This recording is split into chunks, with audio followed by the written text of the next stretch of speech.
One of the big things that I try to emphasize when talking about degrees is that all MDivs are not created equally, and that's okay. But if the Lord is calling you to seminary, it is your responsibility to research the schools you're looking at and find out what makes that MDiv degree unique.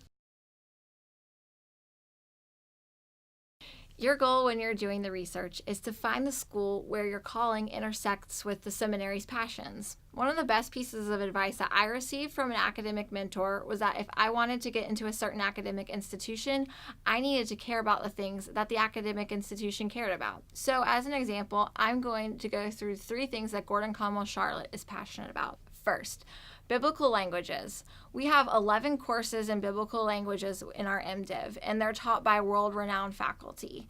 We're not concerned about walking you through every single book of the Bible, but we are concerned about giving you the tools so that you can do studies yourself. So we'll walk you through 2 lower-level courses of Greek and Hebrew.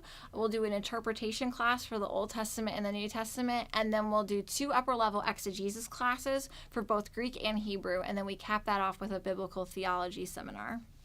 Number 2, we care about missions. Our faculty have had extensive experience overseas, and they have a missions-minded focus when they teach. They care about Christianity on a global scale, and everybody's going to take a missions class as part of their degree program. Number 3, Gordon Conwell cares about you having a multi-denominational experience. At Gordon Conwell, you're going to have exposure to a wide variety of evangelical expressions.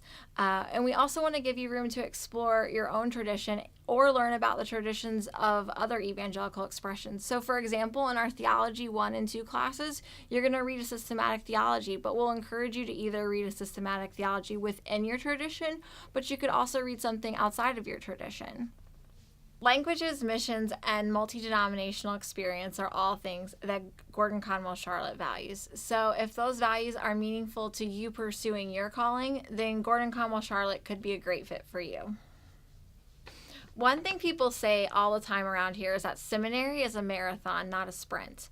The other day, my 3-year-old son ran in a 1-mile race with his big sister at her school. He was so excited about this race and started off super fast. But it was all of 1 to 2 minutes, and that he was completely exhausted and had to walk the rest of the way. He hadn't prepared, and he didn't take stock of how difficult this race was going to be. So no amount of excitement or belief was going to get him through to the finish line. He needed a better understanding of what lay ahead of him. I see this a lot in seminary applicants. People are excited and people feel called. They can't wait to get started. But the truth is, it's not their excitement that's going to get them through seminary. It is the deep sense of their calling from God, coupled with an adequate understanding of the journey ahead, that will help them navigate the marathon. So here are 4 questions I would encourage you to ask yourself. Number 1, don't ask, can I do it? Ask, can I not do it? When it comes to understanding your calling, I've received some helpful advice from a mentor. I was asking her if I should pursue a PhD, and she said, you don't pursue a PhD because you feel like pursuing one. You pursue a PhD because you can't not pursue it. I think that's helpful advice for seminary. If you just want to learn about scripture, there are some great resources out there that are very low risk. One of the ones that we offer here at Gordon Conwell is Dimensions of the Faith, which gives you a little taste of what seminary is like, but it's free and it's solely for the sake of broadening your knowledge base. But for others of you, there is a deep calling in your soul that will necessitate seminary, and it will not go away until you begin taking steps toward that calling. Getting to the point where you can know that there's no way of satisfying the Lord's calling in your life unless you attend seminary is the first step. Number 2, you need to ask yourself, what am I going to give up? Following the Lord always requires sacrifice. You need to have a heart-to-heart with yourself and ask what you're going to give up. For my husband, it was sleep. For 3 years during seminary, he woke up at 5 a.m. 6 days a week and did work for seminary for 2 to 3 hours every morning.